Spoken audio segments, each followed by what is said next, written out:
Hello friends, പുതിയൊരു വീഡിയോയിലേക്ക് എല്ലാവർക്കും സ്വാഗതം. അങ്ങനെ വിക്രമാണെങ്കിൽ എല്ലാവരും പോയി സമാധാനമായി എന്ന് പറഞ്ഞിങ്ങനെ ഇരിക്കുകയായിരിക്കും കേട്ടോ. ആ സമയമായിരിക്കും രാധ വരുന്നത് കേട്ടോ. അപ്പം നമ്മുടെ വിക്രമാണെങ്കിലും പറയുന്നുണ്ട്, ഒരു വേതാളത്തെ ഞാൻ കഷ്ടപ്പെട്ട് ഒഴിവാക്കിയതാണ്, അപ്പോഴേക്കും വന്ന് അടുത്തത് എന്നൊക്കെ ഇങ്ങനെ പറഞ്ഞ് നിൽക്കുകയായിരിക്കും കേട്ടോ. അപ്പം നമ്മുടെ രാധയാണെങ്കിലും പറയുന്നുണ്ട്, അവളെന്തായാലും പോയല്ലോ, ഇനി സമാധാനമായി എന്നൊക്കെ ഇങ്ങനെ പറയുമായിരിക്കും. ആ സമയമായിരിക്കും നമ്മുടെ വേദ ഒരു ബാഗൊക്കെ ആയിട്ട് ഇങ്ങനെ കടന്നു വരുന്നത് കേട്ടോ. അപ്പോൾ എല്ലാവരും ഒന്ന് ഞെട്ടുകയാണ് ചെയ്യുന്നത് തിരിച്ചു വരികയാണെന്ന് കണ്ടപ്പോൾ. നമ്മുടെ വിക്രമാണെങ്കിലും ഇങ്ങനെ നോക്കി നിൽക്കുകയാണ് കേട്ടോ. അപ്പോൾ വിക്രമിനെ തള്ളി മാറ്റി നമ്മുടെ വേഗത അകത്തേക്ക് കയറായിരിക്കും ചെയ്യുന്നത് കേട്ടോ. അപ്പം നമ്മുടെ രാധയാണെങ്കിലും പറയുന്നുണ്ട്, ഈ വീട്ടിൽ നീ എന്തിനാണ് പിന്നെയും കയറി വന്നത് എന്നൊക്കെ ഇങ്ങനെ ചോദിക്കും കേട്ടോ.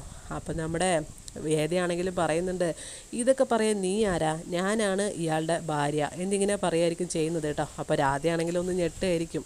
നമ്മുടെ വിക്രമാണെങ്കിലും പറയുന്നുണ്ട്, മര്യാദയ്ക്ക് ഇവിടെ നിന്ന് ഇറങ്ങിപ്പോയിക്കോ, ഇല്ലെങ്കിൽ ഞാൻ അടിച്ച് ഇറക്കും എന്നൊക്കെ ഇങ്ങനെ പറയുമായിരിക്കും കേട്ടോ. അപ്പോൾ വേദയാണെങ്കിൽ അതൊന്നും മൈൻഡ് ചെയ്യാതെ കൂളായിട്ട് അവിടെ നിൽക്കുകയായിരിക്കും ചെയ്യുന്നത് കേട്ടോ. അങ്ങനെ നമ്മുടെ വേദയാണെങ്കിൽ താലി കെട്ടിയതും അതിൻ്റെ മഹത്വമൊക്കെ നമ്മുടെ രാധയടുത്തും പറയായിരിക്കും ചെയ്യുന്നത് കേട്ടോ.